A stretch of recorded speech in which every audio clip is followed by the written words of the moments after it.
मुख्यमंत्री एकनाथ शिंदे, उच्च आणि तंत्र शिक्षण मंत्री चंद्रकांत पाटील, पालकमंत्री हसन मुश्रीफ यांच्यासह महायुतीच्या नेत्यांच्या प्रमुख उपस्थितीमध्ये जोरदार शक्ती प्रदर्शन करत कोल्हापूर आणि हातकणंगले लोकसभा मतदारसंघासाठी आज महायुतीच्या दोन्ही उमेदवारांचा अर्ज दाखल करण्यात आलाय।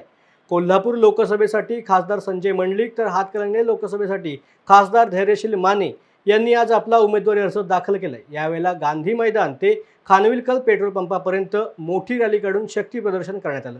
यामध्ये कार्यकर्त्यांनी जोरदार घोषणाबाजी करत परिसर दणाणून सोडला होता। दरम्यान मुख्यमंत्री एकनाथ शिंदे, उपमुख्यमंत्री अजित पवार, पालकमंत्री हसन मुश्रीफ यांच्या उपस्थितीमध्ये महायुतीचा मेळावा घेण्यात आला। या मेळाव्यामध्ये नरेंद्र मोदींना तिसऱ्यांदा पंतप्रधान करण्याचा निर्धार कोल्हापूरकरांनी केलाय। त्यामुळे महायुतीचे दोन्ही उमेदवार मोठ्या मताधिक्याने विजयी होतील असा विश्वास मुख्यमंत्री एकनाथ शिंदे यांनी व्यक्त केला।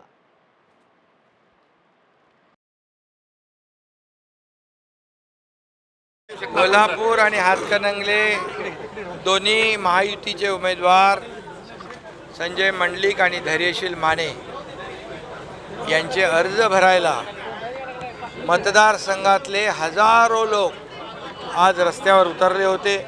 सगळे चौक, सगळे रस्ते, सगळ्या गल्ल्या पॅक होत्या। मतदारांनी ठरवलंय की हे दोन्ही महायुतीचे उमेदवार विजयी करून दिल्लीला पाठवून आदरणीय नरेंद्र मोदी साहेबांचे हात बळकट करायचे आहेत आणि आदरणीय मोदी साहेबांना पुन्हा तिसऱ्यांदा या देशाचे प्रधानमंत्री बनवायचा निर्धार आणि संकल्प कोल्हापूर आणि हातकणंगले वासियांनी घेतलेला आहे। त्यामुळे मी त्यांचं मनापासून अभिनंदन करतो। एवढ्या कडाक्याच्या उन्हाळ्यामध्ये 40 डिग्री 42 डिग्री तापमान असताना हजारोंच्या संख्येने आपण पाहिलात, आपण साक्षीदार आहात। आणि हे चित्र जे आहे, हे चित्र या येणाऱ्या 7 मेला धनुष्यबाणासमोरचं बटन दाबून या ठिकाणी दोन्ही उमेदवाराला दिल्लीला पाठवणार। सर, हातकणंगलेसाठी काय तोडगा काढलाय? हातकणंगलेसाठी तेवढा विषय सांगा। हातकणंगलेचे सर्वजण आज धैर्यशील मानेंच्या मागे आहेत। प्रकाश अण्णा आवाडे हे स्वतः इच्छुक होते, त्यांनी आपली उमेदवारी माघारी घेतली। ते स्वतः मिरवणुकीत आहेत, फॉर्म भरायला आहेत। त्याचबरोबर आणखी विनय कोरे आहेत, एड्रावकर आहेत, महाडिक आहेत। या सगळ्यांनी धैर्यशील माने हा आमचा उमेदवार आहे असा निर्णय घेतला आहे।